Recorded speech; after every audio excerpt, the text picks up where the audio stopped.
ብታምኑ አሁን ከምሽቱ 4 ሰዓት እንኳን አልሆነም እና ጨርቋን ይዋት ሰማዩን ይዩት። በቃ ቀን ነው የሚመስለው። የሚገርም እኮ ነው። በአዲስ አበባ ሰማይ ላይ ከምሽቱ 4 ሰዓት ዛሬ ቅዳሜ ሐምሌ 18 2018 ከምሽቱ 4 ሰዓት ላይ ጨርቋ እንዴት እያት እንዴት እንደምታምር ሰማዩን እዩት። ሰማዩ አካባቢው በቃ ቀን ነው የሚመስለው ብርሃኑ። በቃ የሚገርም እኮ ነው።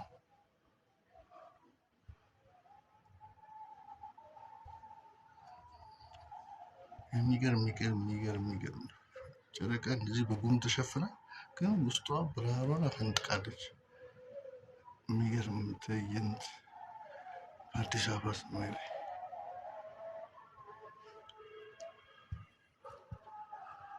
ጠፋች። ጉም ሸፈናት ጨረቃዋን ማለት ነው። አዲስ አበባ ሰማይ ላይ ነገ ገብርኤል ነው፣ የጎፋ ገብርኤል፣ የቄራ ገብርኤል ለድምፅ ማህሌት ይሰማል። እዚህ ድረስ እንኳን አደረሳችሁ ብለናል። አዲስ አበባ ሰማይ ላይ